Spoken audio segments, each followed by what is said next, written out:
Hello, everyone, and happy Juneteenth to my friends in the U.S. So I wanted to tell you about this Warhammer 40k game I'm playing because besides being Juneteenth, it was also our first game that we played, and it was super exciting. So I don't know if you've watched the previous video where I explained the setup of the game, and it's really cool, and how awesome Warhammer 40k is, and how exciting that it is that there is a role-playing game involved with Warhammer 40k. Double cool. The I don't know if you know, but in my last video, I said that I was not going to get my characters a warrant of trade just yet. I was going to have them earn it. Well, that kind of got blown to pieces. So I had one player who the captain hadn't come up with her backstory all that much. She'd done a basic outline through the origin path and hadn't even given me a name. She said a female, and I was like, okay, well, she's under the career path rogue trader, so clearly she's the captain. And she's like, I'll come up with a really good story. I'm like, okay, fine, you can come up with a backstory. So I wake up this morning, first thing in the morning, because our campaign runs early morning because I have work often in the afternoon, so it's kind of like, whenever. Um, Today I didn't have it till evening time, so I had time to record the video in between, but that's not always the case. But so I woke up first thing in the morning, run this campaign, and I get to an email, and she's in Europe, so the time difference means that she obviously had more time to write it, and I was just like, oh, okay. So it was an explanation of how she earned a warrant of trade and then got disgraced by falling in with the wrong people. I'm like, well, that kind of blows my clan out of the water, having them earn a warrant of trade. And I thought about it, and she's like, oh, well, if it doesn't fit with the story, I'm like, it really fits with the universe. So I decided to use GM Fiat to be merciful and allow her to keep the backstory. And I'm like, okay, well, why else would they go meet up with this Inquisitor? Why else would the Inquisitor, why else would they be pushed into working with the Inquisitor? Other than you don't want to not work for the Inquisitor, but as a rogue trader, you have some more flexibility about whether or not you accept the job. But she doesn't mutant out the crew. And she had in her backstory that she'd lost her other ship and that she'd been disgraced. So I'm like, okay, you lost your ship and your navigator, and you really don't have anything left, and so you're stuck doing these interplanetary runs.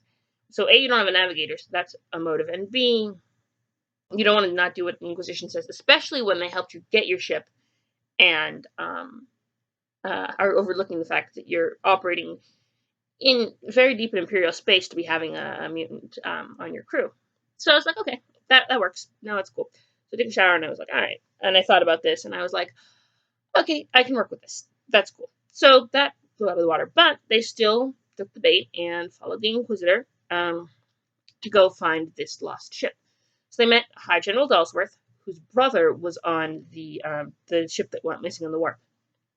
So, and they actually were coming back from the trading run, and I gave them a choice.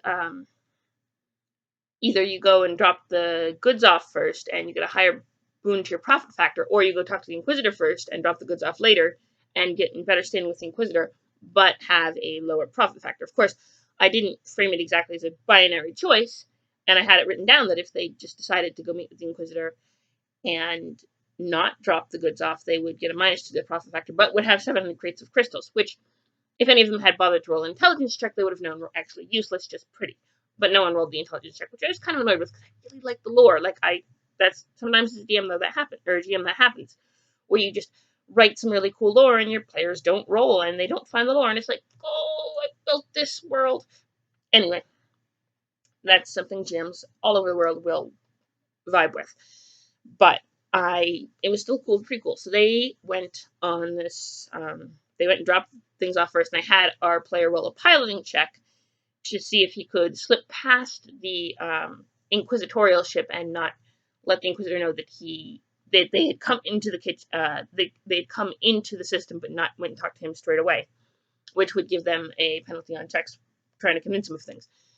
They, which they didn't make any checks anyway, but anyway, but it did give them a higher boon to their profit factor, so that was a thing. So they went, and that is a look behind the DM screen because I did not tell them that it was a binary choice or that this would do this or that. I just kind of let them choose and presented the consequences. So if you're watching this now, you know that you could have done differently. But they're like, well, hindsight's 2020. We should have gone and talked to the Inquisitor first. But they went, and he actually called them on it, but didn't. Oh, because they had to roll a piloting check to get past him without letting him know they were in the system. And our pilot rolled an 88, which on a D100, which in the cases of skill checks in the Warhammer 40k game is bad. Basically, you have a certain number that you have to hit, and the higher that number is, based on how high your characteristics are, or how much training you have, and other favorable circumstances that the DM can declare at the beginning of the roll, you have a number that you have to be lower than. So low rolls are good. If you roll like a less than 10, that is fantastic, and you almost always succeed. You roll higher, not so much. Rolling 100 on a D100 is kind of like a natural 1 in a D20 system, which is interesting. I mean, it's a lot less likely because of the way the dice work out. But at the same token, rolling a 1 is really good because you can basically succeed on anything. Yeah, because the DM, depending on how difficult they might give you so many negatives because it's super difficult, and they might get down the difficulty bar you have to go under as low as like 10 or something, but you roll a 1, that's fine, you're good. So if they're letting you roll at all, that'll get it. So it's kind of like opposite. But they rolled an 88, which is not great. It's very not good. So our pilot is not that skilled, and so they had to sneak past. So the Inquisitor noticed they were in the system and didn't come see him first, which kind of put him in a mood. But they went and talked to the Inquisitor, and they met High General Dellsworth, who apparently had some incriminating pictures of the Inquisitor, and also had a brother on this transport that went missing in the warp. And so they were like, well, let's go investigate. So they did, and it was pretty cool. They went through the warp, and actually another very fun thing on GM is they were going through the warp. They didn't have a navigator, so they couldn't go through the warp. Originally, they didn't have a navigator in their crew, but I actually had one from General Dellsworth's home planet of Renthok, who was, I was like, okay. So now she has a navigator, and she'll help them out, and that was part of the whole deal. So I was like, well, you can keep that part. And so they had a navigator now. She actually rolled really poorly, though, on her first navigation test, and that led to them taking quite a while to get through the warp. And they actually rolled really well on the table. Every week you spend in the warp, you have to roll on the table to see if something bad happens. I think it's every 5 days. I had them roll once per week. And it is, some of the things are quite ugly, but they rolled 3, nothing happens, which is the best you can roll because it's a 75% chance on a D100. It's 76 or higher. So, or no, not a 75% chance, it's a 25% chance. 76 or higher, roughly 25%, but or 24%. So like a little under a quarter of the time, nothing happens. And there are just a whole slew of other things that can go wrong. And yeah, that can and do go wrong. So they were very lucky to roll. 3 out of 5 was nothing happened. And actually their last roll was ghost ships, like false sensor readings, which actually tied in neatly because it was right after that they found the original ship. And they had to fight freebooter, which, if you know anything about Warhammer 40k, are orcs that have turned pirate and prey on various ships. These ones were in the warp. They do go in the warp, and they have spikes on their ship. They don't even have Geller fields because they just don't care. They like fighting demons. They like to fight. So, demons are, hey, more the merrier. The orcs are a little disturbing.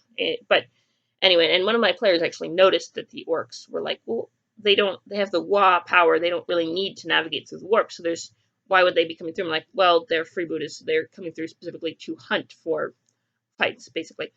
And they thought that this Imperial cruiser would be easy pickings because the plasma drives were down. But then they showed up exactly as this other ship was coming. And these guys didn't have, my players didn't have a lot of really powerful cannons, but they managed through a little bit of luck and a little bit of skill and some good rolls to and having the orcs be kind of stupid and try to ram them and fail at boarding actions, and they had some good rolls in the boarding actions too. They actually managed to defeat the orcs, and then they met the other Inquisitor, who was actually investigating this, and showed up, and they had made astropathic contact with the other ship, and then lied to the other Inquisitor, saying they had Vox contact. But our astropath kind of sent a telepathic message to the Inquisitor's astropath, like, just play along, and the Inquisitor's astropath did. So, yeah. And so now they're kind of with this other Inquisitor who's like, all right, we're taking your flyer and we're going down to the surface to see what's what. Or not the surface, going to join on to this other, join up with this other ship and to see, they'd heard from that ship's astropath, which is actually a Renthok astropath attached to that unit, that they had a couple saboteurs who had been captured, and so, but then their plasma darts down, so they couldn't go anywhere. But they had the saboteurs captured, and the Inquisitor was very interested in this. So that's where they are now. They're going to go talk to the captain, and we'll see what happens next week. And this video is getting super long, so I'm going to cut it off here. But I can't wait to tell you what happens next. Love you guys. Peace out.